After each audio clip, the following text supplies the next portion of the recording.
ओम देवरहाय दिगंबराय मंचाशिनाय नमो नमः। कृष्णाय वासुदेवाय हरे परमात्मने प्रणतः क्लेशनाशाय गोविंदाय नमो नमः।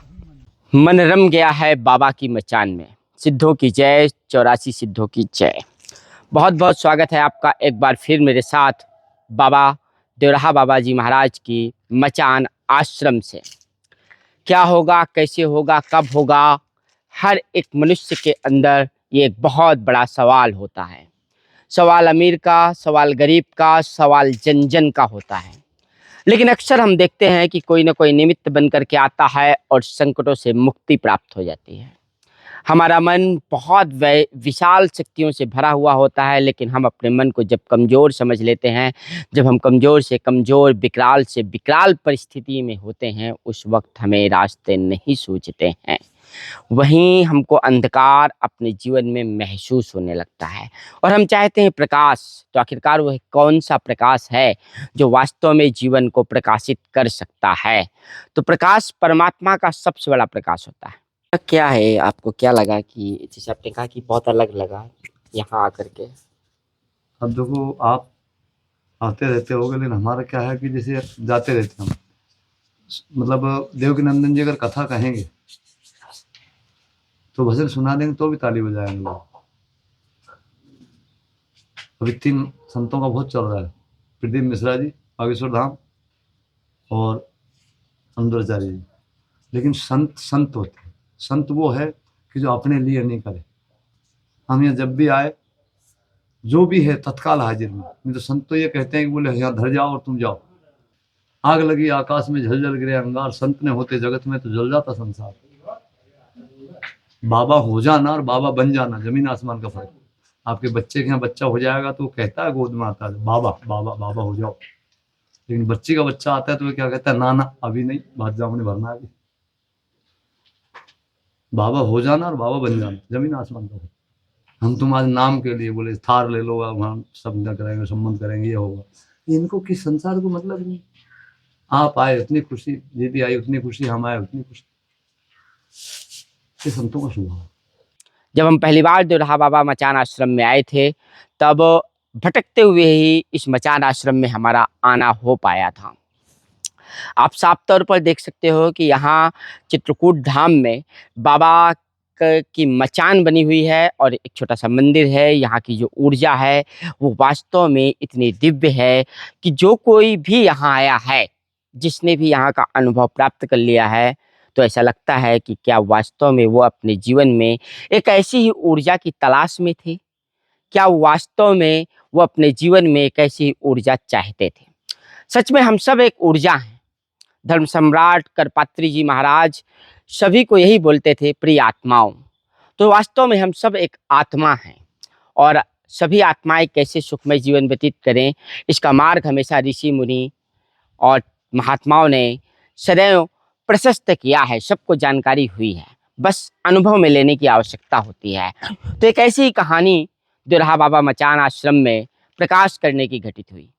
इच्छा हमारे मन में बहुत पहले आ गई थी कि यहाँ अंधकार व्याप्त रहता है।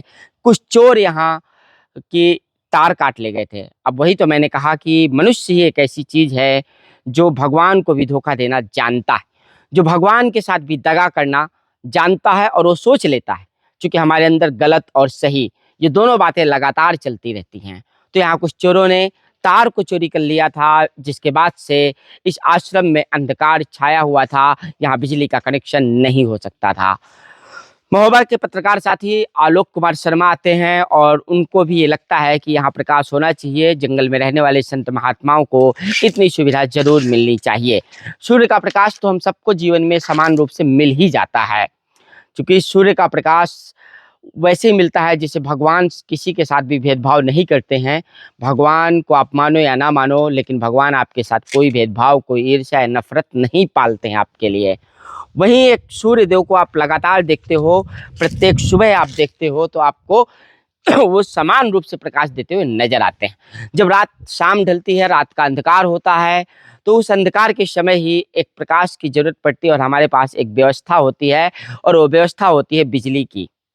लेकिन जंगल में ऐसी कोई व्यवस्था नहीं होती। यहाँ पुनः सूर्य के द्वारा प्रकाश करने की एक व्यवस्था होने जा रही है। महोबा के एक अच्छे बिजनेसमैन जो वास्तव में मन से, आत्मा से धार्मिक और आध्यात्मिक हैं, वो जब आए, यहाँ की ऊर्जा उनको महसूस हुई। उस दिव्य ऊर्जा को महसूस करते हुए राय साहब को लगा कि यहाँ प्रकाश होना ही चाहिए। और हमने भी नहीं सोचा था कि इतनी शीघ्रता के साथ यहाँ ऐसा कुछ हो सकता है। तो बहुत जल्द ही यहाँ सौर ऊर्जा भी लगने जा रही है।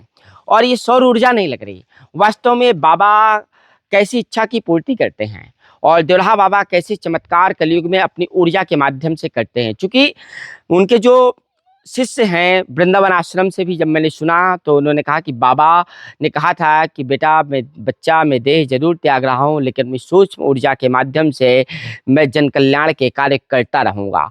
चूँकि ये सत्य है कि हमेशा आवश्यक नहीं है कि सदैव ही भगवान हमारे सामने आ जाएं या सदैव ही कोई ऋषि मुनि हमारे सामने आ जाएं। उनमें इतनी क्षमता होती है कि वो सूक्ष्म ऊर्जा अदृश्य रूप से भी संकट की परिस्थिति में सबकी सहायता करते रहते हैं बिना किसी क्रेडिट के। हम तो एक म्यूजिक भी बनाते हैं तो हमको क्रेडिट लेने की होड़ लग जाती है। एक म्यूजिशियन होता है, एक संगीतकार होता है, एक गीत रच देता है तो उसका गीत आप नहीं गा सकते हो।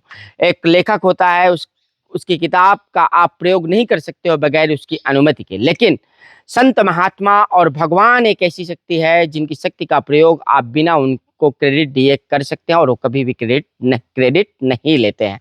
तो देवराहा बाबा के मचान आश्रम से मुझे यही कुछ सीखने के लिए मिला। और मैं अक्सर सोचता था कि वास्तव में बोलेंगे क्या, कहेंगे क्या। तो ये लगा कि क्यों ना हो बाबा, आज आप ही बोलो। मैंने यही प्रार्थना की थी मन ही मन कि आज मैं नहीं बोलूँगा, आज देवराहा बाबा महाराज जी आपको खुद बोलना पड़ेगा।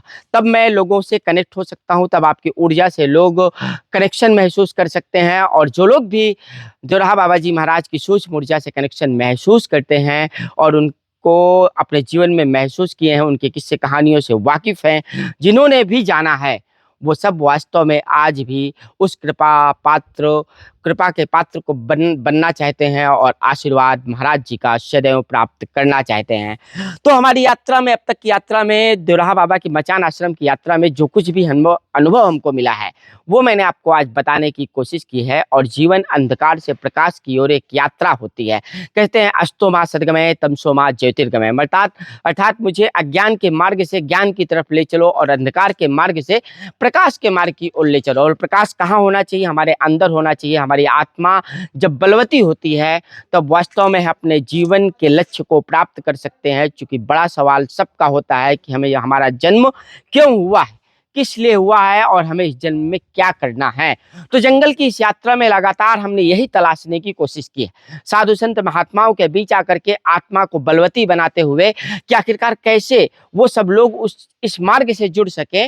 संत सेवा का मार्ग हो या संतों के द्वारा भोजन प्रसाद प्राप्त करना हो या फिर ऐसे किस्से कहानियां मिल जाना जिससे वास्तव में लगा कि जीवन तो कुछ और ही है।